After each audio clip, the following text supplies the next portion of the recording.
guys, I'm back with another book review. Today we are talking about News from the Dead. So I finished this book about 2 weeks ago, but honestly, I just needed some space from the material. It's not an intensely graphic book, but it is based on a true story, and I was just kind of ruminating a little bit. So, News from the Dead by Mary Hooper is based on the true story of Anne Green. She was hanged in the 17th century and she survived. So, okay, an annoying thing about this book was just the dust jacket. I don't like dust jackets. I'm not a fan of them. So I spent most of my time reading the book like this. It's a beautiful book. It's stunning. The cover design, although I'm not a fan of people on front covers, I do like the way they use the noose over here. And there's a little quote there that says, "It is very dark when I wake." But my favorite, guys, let me show you. My favorite part about this whole book, and it's what made me take it off the shelf in the first place, was this spine. It's gorgeous. I love the design work. It had me. News from the Dead is the story of Anne Green.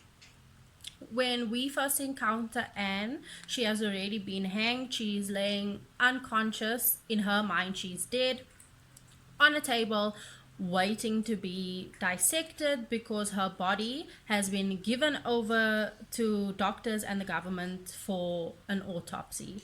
It's the 17th century, so people don't really know that much about medicine or medical procedures, and they are basically experimenting on human beings to try and figure out how our bodies work. Because Anne was poor and because she was convicted of a crime, her family had no say in it.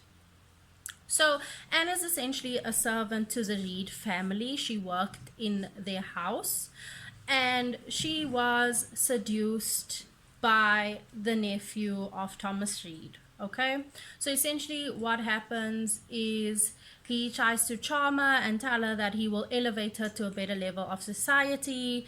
He then tricks her into giving away her virginity, simultaneously breaking the heart of her first love. It then turns into a regular occurrence that Anne does not want anymore. And it ultimately leads into forceful situations. I'm not going to say the word, you can fill in the blanks here, else my video is going to get taken down. So Anne then finds herself with child, and long story short, you'll have to read the whole thing.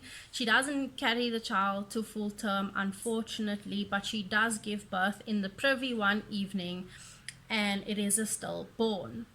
Because this is the 17th century, once everything is found out, Anne is convicted of infanticide and hanged. Okay, but she does not die. So like I said, this is based on a true story, so really it's not spoilers, because if you Google Anne Green, it's going to tell you exactly that. She was only 16 years old, so like I said, I need a space to be ordered to do this review properly. Right, so once again, we have the notebook, we have the notes. So what I found a little bit uncomfortable and alarming about this book is just the sheer cruelty towards women and poor people, the general disrespect, and how they weren't really seen as a part of society or as beings that mattered. I would say that a lot of it is still the same today, specifically in regards to poor people or people living in poverty. They are kind of disregarded by the general population. However, women have come leaps and bounds, and I'll just leave it there. And then another thing that I really liked, but was also really weird, was the interesting medical procedures that these doctors tried out on Anne, and just that they tried in general. Anne did attempt to terminate her pregnancy, and she did go to kind of like a witch doctor lady, and I thought that was so interesting because that is still something that happens today. So even though this was said in the 17th century, termination of pregnancy through herbal elixirs is something that still happens today. So I just thought that was really interesting. Then one of the medical students in the book does have a speech impediment, and I thought that the way that the author wrote it was very sincere, and I could feel his internal struggle and his need to want to like it, his need to express himself, and how much he wanted to get his point across, and also how difficult it was. The author really puts the speech impediment in such a way that you yourself feel like you are struggling with it, which I thought was brilliant. This is truly a brilliant piece of writing from Mary Hooper. It was really easy. Although it was set in the 17th century, it was not a difficult read. And I think for me, this is what I enjoyed about it the most. It was like a stunning little piece of history, and I felt like I was in the 17th century because she does use Old English words and phrases, but you are not out here reading Shakespeare being confused about what's going on. So it's super, it's, I want to say child friendly, but no, it's just, it's an easy read, okay? And lately that's what I've been looking for in reads. I don't need like a literary masterpiece at the moment. I'm just not in that frame of mind. Okay. So the story is written in the first person, which a lot of times was really sad, because you are there with Anne while she's laying in the dark trying to figure out what is going on, but she also tells you about everything that led her here.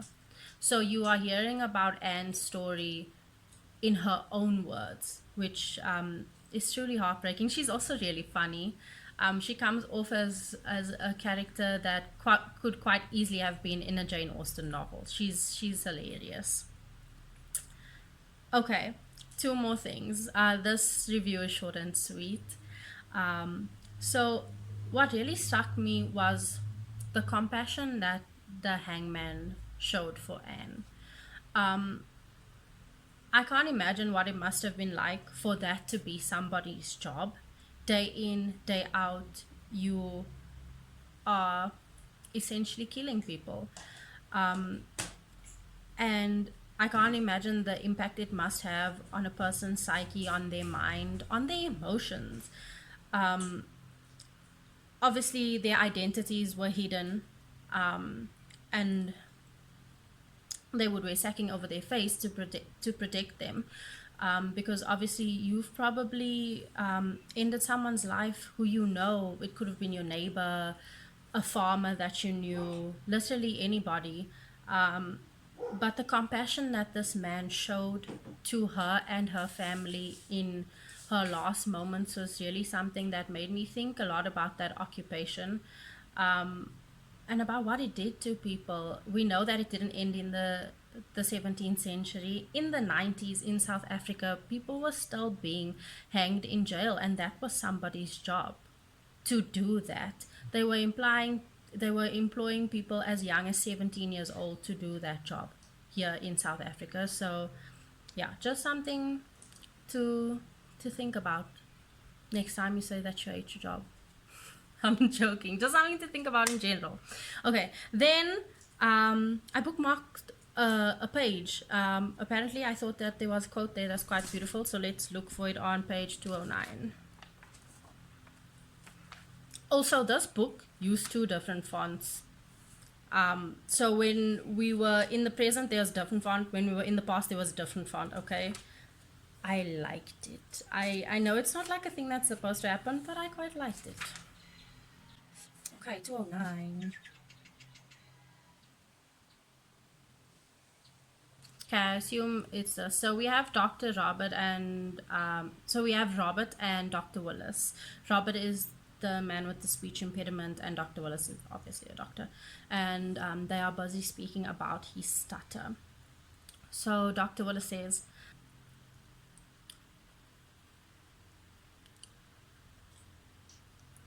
"I struggle to understand certain disorders of the brain," he confided. "How some patients become terrified of cats or frogs for no particular reason, or feel compelled to carry out the same task over and over again. Why a man should of a sudden lapse into melancholy, or a woman fall to the ground in a fit and beat her hands upon the ground until they are bloody, All of these seem to me to be disorders of the brains, and that may be to say the soul. So I will leave you with that. If you found any of what I said interesting, then you should read News from the Dead by Mary Hooper.